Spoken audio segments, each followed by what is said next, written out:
दोस्तों, जिंदगी के हर कोने में एक कहानी छुपी होती है, किसी की खामोशी में, किसी की मुस्कुराहट में और किसी की ठंडी सांसों में भी।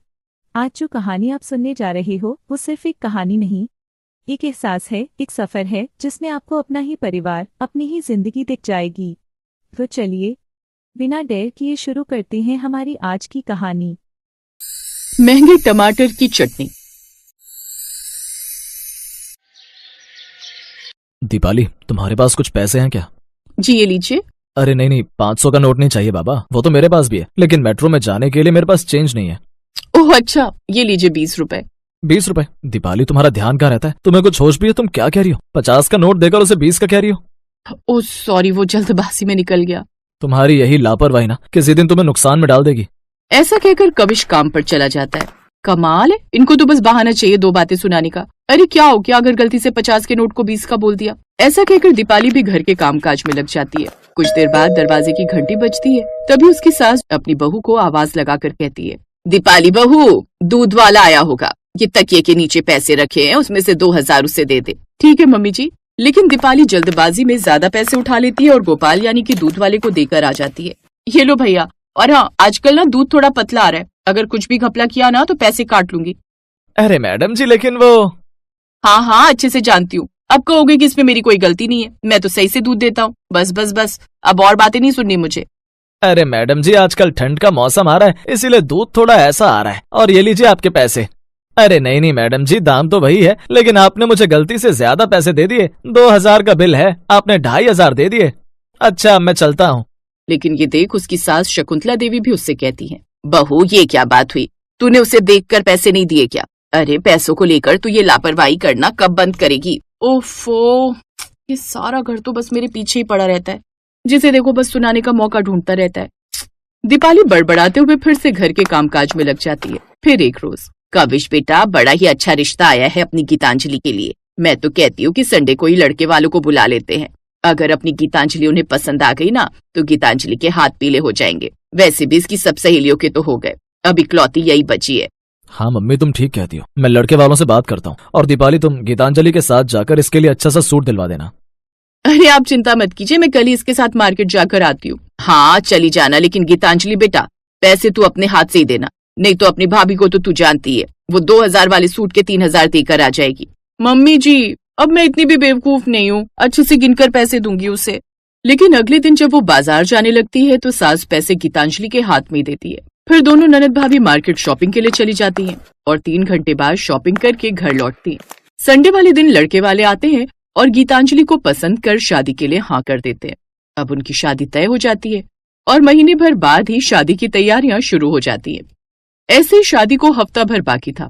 शकुंतला घर के कामकाज में बिजी थी। फिर एक रोज, दीपाली बहू, ऐसा कर बाजार जाकर 8-10 किलो टमाटर ले आ, टमाटर की चटनी बनाने के लिए। अब शादी ब्याह की तैयारियों में तो मैं थक ही गई हूँ, मेरे घुटने दुखने लगे हैं। एक काम कर, तू ही जाकर ले आ। ठीक है मम्मी जी, लेकिन पैसे? अरे हाँ, वो मेरी अलमारी में शादी वाला पर्स रखा है जिसमें पैसे रखे, उसी को ले जा। और सुन, टमाटर सही से छांटना। ठीक है मम्मी जी, लेकिन सुन, पैसे संभाल कर देना, पिछली बार की तरह ज्यादा मत थमा देना। अरे मम्मी जी, इस बार तो मैं ध्यान रखूंगी। फिर दीपाली थैला लेकर सब्जी मंडी पहुंची। भैया ये टमाटर कैसे दिए? 50 रुपए किलो। अरे 30 रुपए किलो लगा लो, 10 किलो ले लूंगी। नहीं मैडम जी, रेट तो वही लगेगा। फिर दीपाली दूसरे सब्जी वाले के पास जाती है। टमाटर कैसे दिए? चलिए 40 रुपए किलो। अच्छा ठीक है, तो फिर 10 किलो कर दीजिए। ठीक है मैडम जी। दीपाली टमाटर खरीद ही रही थी कि तभी उसकी सहेली नीतू का फोन आ जाता है। हाँ नीतू, तू शादी में आ रही है ना? देख, मैं कुछ नहीं सुनना चाहती, मैंने कहा ना तुझे आना है मतलब आना है। ये लीजिए मैडम जी, आपके 10 किलो टमाटर। दीपाली वो टमाटर थैले में रख लेती है और बातों ही बातों में जल्दी में उसे पर्स में से 500 की जगह 2000 की गड्डी में से नोट निकाल कर दे देती है और घर की ओर आ जाती है। देख नीतू, तू मेरी बेस्ट फ्रेंड है और तू सबसे पहले आएगी ना तो मुझे अच्छा लगेगा। अच्छा सुन, अब मैं तुझसे बाद में बात करती हूँ। ऐसा कहकर वो फोन रख देती है। कुछ देर बाद वो घर आ जाती है। ले आई बहू टमाटर? जी मम्मी जी, इतने अच्छे टमाटर लाई हूँ कि आपका भी दिल खुश हो जाएगा। हाँ वो तो ठीक है, लेकिन ये बता क्या भाव चल रहे हैं? भाव तो एक बढ़ा चढ़ाकर मांग रहा था, कह रहा था 50 से कम नहीं दूंगा, लेकिन फिर मैंने भी उसके महंगे टमाटर नहीं खरीदे, बल्कि मैं तो किसी और से 40 रुपए किलो के भाव से लेकर आई हूँ। अच्छा अच्छा, ये तो तूने समझदारी दिखाई। ला मुझे पर्स दे और इन टमाटर को अंदर ले जाकर रख दे। अब वो उस पर्स को अपनी सास को दे देती है और खुद रसोई में वो टमाटर रखने चली जाती है। एक बार पैसे गिन ही लेती हूँ। वैसे तो बहू पर भरोसा है, लेकिन हड़बड़ाहट में कुछ भी कर देती है। ऐसा कहकर शकुंतला देवी अब पर्स में से पैसे गिनने लगती है। हैं? ये क्या? 500 की गड्डी और 100 की गड्डी में तो उतने पैसे हैं जितने मैंने रखे थे, तो फिर ये टमाटर किन पैसों से लाई? एक मिनट, साथ में 2000 की गड्डी भी, एक बार इसे भी गिन लो। शकुंतला देवी ने जैसे ही वो गड्डी गिनी तो हैरान रह गई, क्योंकि उसमें 2000 का नोट कम था। इसका मतलब बहू ने इसमें से पैसे दिए हैं, लेकिन बाकी पैसे तो उसने मुझे लौटाए नहीं है। दीपाली बहू। तभी प्रिया वहां जाती है। क्या हुआ मम्मी? जा अपनी भाभी को बुला कर ला। अब प्रिया अपनी भाभी के कमरे में जाती है। भाभी, मम्मी आपको बुला रही है। मुझे? लेकिन क्यों? मुझे क्या पता, मैं तो चली अपना फेशियल करवाने, आप जाकर सुन लो। दीपाली अपनी सास के पास जाती है। माँ जी, ननद जी कह रही थी आपने मुझे बुलाया। हाँ, ये बता तूने उस टमाटर वाले को पैसे कौन सी गड्डी में से दिए? 100 वाली? नहीं, शायद 500 वाली। हाँ, शायद 500 का नोट। नहीं, वो मैं बताती हूँ। तूने अपनी लापरवाही एक बार फिर दिखा दी और उसे 2000 का नोट पकड़ा कर आ गई, क्योंकि 2000 का नोट इसमें से गायब है। ओह नो मम्मी जी, शिट, अब मुझे याद आया, वो उस वक्त नीतू का फोन आ गया था ना, और मुझे लगता है मैंने उसे 2000 का नोट ही दे दिया। वो तो ठीक है, लेकिन बाकी पैसे कहाँ हैं जो उसमें से बचे होंगे? बाकी पैसे तो मैं उससे लाना ही भूल गई। सत्यानाश, इस बहू के हवाले घर को कैसे छोड़ दूं? ये तो हमें डुबा कर ही मानेगी। मम्मी जी आप फिक्र मत कीजिए, मैं अभी जाकर उससे बाकी के पैसे लेकर आती हूँ। दीपाली जल्दी से वापस बाजार की ओर भागती है और उस टमाटर वाले को ढूंढने लगती है, लेकिन वो उसे कहीं नहीं मिलता। हे भगवान, यहीं तो खड़ा था वो ठेले वाला, अब कहाँ चला गया? सुनिए भैया, वो जो यहाँ टमाटर के ठेले वाला खड़ा था वो कहाँ गया, जो 40 रुपए किलो दाम में टमाटर बेच रहा था? बहन जी, यहाँ तो आए दिन कोई ना कोई नया ठेले वाला आता रहता है, और जैसे ही उसे अच्छी कमाई हो जाती है तो चले जाते हैं सब। क्या आप जानते हैं वो कहाँ रहता है? अरे नहीं बहन जी, यहाँ तो हर दिन कोई ना कोई नया आता रहता है। अब हम किस किस के बारे में जानेंगे? दीपाली दुखी होकर घर आ जाती है। क्या हुआ? मिला वो टमाटर वाला? मिला होता तो मेरा चेहरा इतना लटका हुआ होता क्या मम्मी जी? आज का तो दिन ही खराब था। दिन खराब नहीं था, बल्कि तेरी नजरें और दिमाग खराब हो गया है, जो बिना कुछ देखे समझे हर बार दूसरों को ज्यादा पैसे दे देती है। अरे अगर तू ऐसे ही घर चलाएगी ना तो वो दिन दूर नहीं जब हम सब सड़क पर होंगे। अब जा और जाकर इन टमाटरों की चटनी बना ले। सॉरी मम्मी जी, गलती हो गई, लेकिन आगे से ध्यान रखूंगी। तभी प्रिया वहाँ आती है। क्या हुआ मम्मी? कुछ नहीं बेटी, आज तू महंगे टमाटर की चटनी खाएगी। इतने महंगे टमाटर की तूने क्या, मैंने भी अपनी पूरी जिंदगी में नहीं खाए होंगे। हाय मेरे 2000। कुछ देर बाद दीपाली कुछ टमाटर रख देती है और कुछ टमाटर की चटनी बनाकर लाती है, जिसके बाद सास जब भी उस चटनी को खाती तो उसे अपने 2000 के नोट की बार बार याद आ जाती। हाय मेरे 2000 के महंगे टमाटर की चटनी।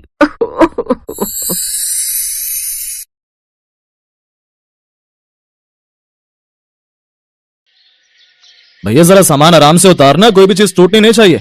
टेंशन मत लीजिए भैया जी, हम आपके फ्लैट में सामान को आराम से रख देंगे।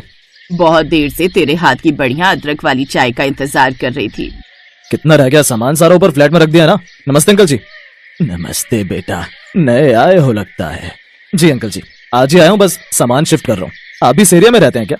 हाँ बेटा, वो सामने कोने वाला फ्लैट मेरा है, वहाँ दूध की दुकान है ना, वहीं से दूध लेने जा रहा हूँ। तुम्हें भी कुछ खरीदना हो तो उस दुकान से ले लिया करो, वहाँ पर दूध, दही, मक्खन, पनीर सब कुछ मिलता है। जी अंकल, बिल्कुल, थैंक यू अंकल जी। लगता है हमारे सामने वाले फ्लैट में शिफ्ट किया है, क्योंकि सामान वहीं आ रहा है। अकेला ही लग रहा है, लड़का कोई साथ नहीं है। माँ जी, रात के खाने में क्या बनाऊं? नीचे सब्जी वाला खड़ा हुआ है, एक काम करती हूँ, कटहल ले आती हूँ। कच्चा कच्चा लग रहा है, बढ़िया बन जाएगा। हाँ ठीक है बहू, कटहल ही ले आओ, मेरा भी बहुत मन है कटहल खाने का। आरती नीचे गली में सब्जी वाले से सब्जी लेने चली गई। शोभा उसके उदास चेहरे को ऐसे ही देखते रहती थी। आरती पहले ऐसी नहीं थी, वो हंसती बोलती सबसे खूब बातें करने वाली थी। 7 साल पहले आरती के पति का देहांत हो गया था। उसके बाद आरती अपने मायके चली गई, क्योंकि उसके माता पिता ने एक और लड़का देखा जिससे आरती की दूसरी शादी कर सके, पर वो लड़का भी गलत था, इसलिए आरती ने उससे शादी करने के लिए मना कर दिया। और उसके बाद फिर से आरती अपनी बूढ़ी सास के पास आ गई, और तभी से आरती अपनी सास शोभा के साथ रह रही है। शोभा ने कई बार आरती को दूसरी शादी करने के लिए कहा, पर आरती ने फिर मन नहीं बनाया। ओ सब्जी वाले भैया, कटहल कैसे दिया? आरती की आवाज सुनकर रोहित नाम के उस आदमी की नजर आरती पर गई, जो नया नया फ्लैट में आया था। रोहित ने आरती को हाय किया। आरती ने बहुत धीरे से हाय का जवाब दिया। हाय। हाय भैया, आधा किलो कटहल दे दो। कटहल? ये तो मेरी भी फेवरेट सब्जी है। भैया जी सारा सामान आपके फ्लैट में रखवा दिया है, हमारा हिसाब करो तो हम जाएं, शाम होने वाली है। अब हाँ देता हूँ। आरती ने कटहल लिया और चुपचाप ऊपर फ्लैट में आ गई। रोहित भी अपने फ्लैट में सामान सेट करने लगा। आरती की रसोई की खिड़की से रोहित की रसोई की खिड़की साफ दिखाई देती थी। आरती रसोई में कटहल की सब्जी बना रही थी। अचानक उसकी नजर रोहित की रसोई की खिड़की की तरफ गई।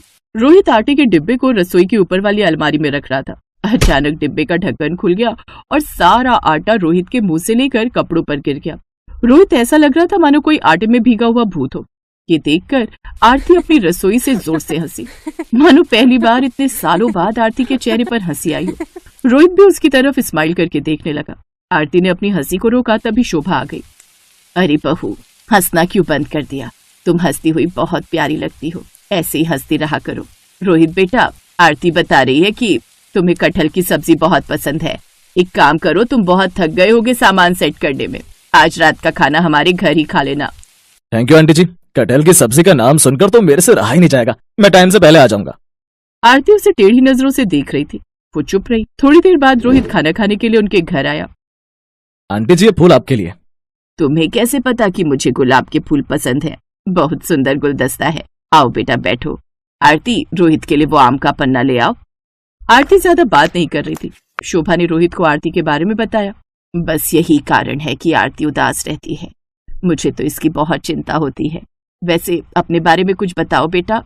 आंटी जी मम्मी पापा इस दुनिया में नहीं है, भैया भाभी हैं, वो ज्यादा मतलब रखते नहीं, बस अकेला हूँ। 2 साल पहले एक लड़की से बात हुई थी, बात सगाई तक पहुंची थी, पर लड़की ने मुझे इसीलिए शादी के लिए मना कर दिया था क्योंकि मेरे पास कार नहीं थी। अब देखिए ना, मैंने अपनी मेहनत से फ्लैट खरीद लिया, धीरे धीरे कार भी खरीद लूंगा। और उस समय लड़की ने मेरी बात पर ध्यान नहीं दिया और मैंने भी सोचा कि शायद शादी करने के लिए मुझे और कमाने की जरूरत है।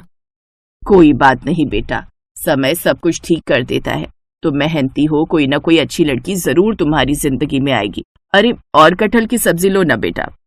बस आंटी जी मजा आ गया। आरती जी आपके हाथ की कटहल की सब्जी बहुत टेस्टी है। पता है आंटी जी, मेरी मम्मी बिल्कुल ऐसी ही कटहल की सब्जी बनाती थी। क्या हुआ था तुम्हारे मम्मी पापा को? आंटी जी पापा तो तभी चल बसे थे जब मैं और मेरे भाई छोटे थे। मम्मी अभी 4 साल पहले गुजरी हैं। भैया की शादी बाद में हुई है, लव मैरिज थी, इसीलिए उन्होंने अलग फ्लैट ले लिया। बस मैं काफी टाइम से किराए पर था तो सोचा कि अब अपना ही ले लेता हूँ। आंटी जी डिनर के लिए थैंक यू। अब तो अक्सर ही रोहित और आरती के बीच चलते फिरते बातचीत, नमस्ते, हाय हेलो हो जाती थी। कभी शोभा कोई सामान लेकर आती थी और लिफ्ट बिजी होती थी तो रोहित सीढ़ियों से सामान ऊपर तक ले आता था। धीरे धीरे रोहित सास शोभा को अच्छा लगने लगा और एक दिन शोभा ने रोहित के बारे में आरती से बात की। आरती, मैं चाहूंगी कि तुम जिंदगी को एक मौका और दो। अगर तुम कहो तो मैं रोहित से बात करूं। रोहित बहुत अच्छा लड़का है और मुझे लगता है कि शायद वो तुम्हें मन ही मन पसंद भी करता है। नहीं माँ जी, ऐसी कोई बात नहीं है। एक कटहल की सब्जी की तारीफ रोहित ने क्या कर दी, आपको ये लगने लगा कि रोहित के मन में मेरे लिए कुछ चल रहा है? ऐसा कुछ नहीं है। ना ही मेरे मन में रोहित के लिए कुछ है और ना ही रोहित के मन में मेरे लिए कुछ है। हम सिर्फ पड़ोसी हैं। आरती शोभा को दूध देकर गैलरी में टहलने के लिए आ गई। कहीं ना कहीं शोभा की बातें आरती के मन में चल रही थी। तभी उसने देखा गैलरी में रोहित किसी से फोन पर बात कर रहा है। रोहित ने दूर से आरती को देखा और हाथ हिलाकर हाय किया और फिर से फोन पर लग गया। कुछ देर बाद आरती कमरे में आकर सो गई। अगले दिन आरती शोभा से बोली, आप मुझे कह रही थी ना कि रोहित के मन में मेरे लिए कुछ चल रहा है। पता भी है, रात को रोहित अपनी गैलरी में फोन पर किसी से बात कर रहा था। काफी देर तक रोहित ने इतनी देर रात तक किसी से फोन पर बात की। और आधी रात के समय कोई किसी से फोन पर बात क्यों ही करेगा? कोई गर्लफ्रेंड होगी, तभी तो इतनी देर फोन बिजी रहा। हाँ, कह तो तू ठीक रही है, हो सकता है मेरे मन का वहम ही होगा। चल छोड़, कोई बात नहीं, मैं अब इस बारे में कोई बात नहीं करूंगी। अगले कुछ दिनों तक रोहित दिखाई नहीं दिया। आरती बार बार उसके फ्लैट की तरफ झांकती तो फ्लैट के बाहर ताला ही दिखाई देता। हिम्मत करके आरती ने नीचे गार्ड से पूछ ही लिया, अरे मोहन इधर आना। बोलो आरती दीदी, क्या हुआ? वो जो हमारे सामने फ्लैट में रहते हैं, क्या नाम है उनका? रोहित। वो कहाँ गए हुए हैं? उनके फ्लैट के बाहर कुछ दिन से ताला लगा हुआ है। वो शादी के लिए गए हैं। आरती ने गार्ड के मुंह से बस इतनी बात सुनी और उसकी आंखों में आंसू आ गए। शायद उसके मन के किसी कोने में रोहित के लिए हल्की सी जगह बनने लगी थी। पर एक बार फिर आरती का दिल टूटा। वो उदास हो गई। उसने रात को खाना भी नहीं खाया और चुपचाप सो गई। अगले दिन आरती को रोहित के फ्लैट से आवाज सुनाई थी, मानो कोई शोर मचा रहा हो। अरे आरती बेटा, देख तो जरा, रोहित किसी मुसीबत में दिखाई दे रहा है, तू जाकर मदद तो कर। रोहित कब आया? जी माँ जी। आरती ने रोहित का दरवाजा खटखटाया। दरवाजा खुला हुआ था। मैं दरवाजा नहीं खोल सकता, जिसको अंदर आना है अपने आप आ जाओ, दरवाजा खुला हुआ है। आरती को यह सब अटपटा लगा, पर वो रोहित के फ्लैट में घुस गई। रोहित किचन में था और उसके दोनों हाथ चिपके हुए थे। सामने आधा कटा बिखरा हुआ कटहल रखा था ये क्या कर रहे हो आप? और आपके दोनों हाथ चिपक क्यों गए? अरे क्या बताऊं आरती जी, दोस्त की शादी में गया था गाँव। वहां उसने पेड़ का ताजा कटहल दे दिया। बोला कि मुझे पसंद है तो मैं लेता जाऊं। ले तो आया, पर कटहल काटना कितना मेहनत का काम है ये आज पता चल रहा है। मेरे तो दोनों हाथ ऐसे चिपक गए मानो इस पर गोंद लगा दिए। छुड़वाने में मेरी मदद कीजिए ना आरती जी। आप दूर से क्या देख रही हैं? घबराओ नहीं, सरसों का तेल कहाँ रखा है? वो सामने बोतल रखी हुई है। आरती ने सरसों का तेल रोहित के हाथों पर छिड़का। अब दोनों हाथों को छुड़ाने की कोशिश करो। नहीं छूट रहा है आरती जी, दोनों हाथ चिपक गए हैं। आप मदद कीजिए ना। आरती ने रोहित के दोनों हाथ छुड़ा दिए। थैंक गॉड, आपने कितनी बड़ी मुसीबत से मुझे बाहर निकाल दिया। वैसे आइडिया अच्छा है, कटहल काटने के लिए सरसों के तेल का इस्तेमाल कर लो। पर अब मैं क्या करूं, मेरे से तो ये सब हो ही नहीं रहा है। आप हटिए, सब्जी मैं बना दूंगी। आरती ने फटाफट से बढ़िया सी कटहल की सब्जी बनाकर तैयार कर दी। ऐसी सब्जी रोज खाने को मिल जाए तो कसम से मेरी तो लाइफ सेट हो जाएगी। अरे आप तो शादी कर रहे हो ना, उससे जिससे रात को फोन पर बातें करते थे, इसीलिए तो आप गए हुए थे। अरे मैंने बताया तो मेरे दोस्त की शादी थी। मेरी शादी होती तो मैं इस बिल्डिंग में सभी को इनवाइट करता। और आप रात में बात करने की बात कह रही हैं? वो तो मेरे बड़े भैया थे, कभी कभी मेरा हाल चाल पूछ लेते थे। दिन में हम लोग बिजी होते हैं, इसीलिए रात में थोड़ी बात कर रहे थे। वैसे बात तो मुझे आपसे भी करनी है, अगर आप इजाजत दे तो। मेरे से बात करनी है, पर किस बारे में? अगर आप बुरा ना माने तो मुझे आपके हाथों की कटहल की सब्जी पूरी जिंदगी खानी है। रोहित की बात सुनकर आरती शर्मा गई। उसकी आंखों में खुशी के आंसू थे।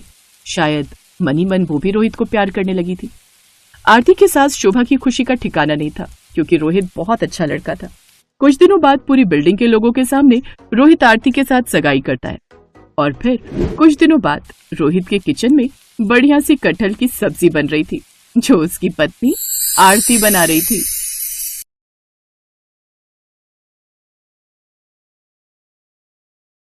दोस्तों, ये थी आज की कहानी। अगर आपको कहानी पसंद आई हो तो वीडियो को लाइक करना मत भूलना। अपने दोस्तों के साथ शेयर करें और ऐसी ही और कहानियां सुनने के लिए हमारे चैनल को सब्सक्राइब जरूर करें। मिलते हैं अगली कहानी में एक नई मुस्कुराहट और एक नई सीख के साथ। तब तक के लिए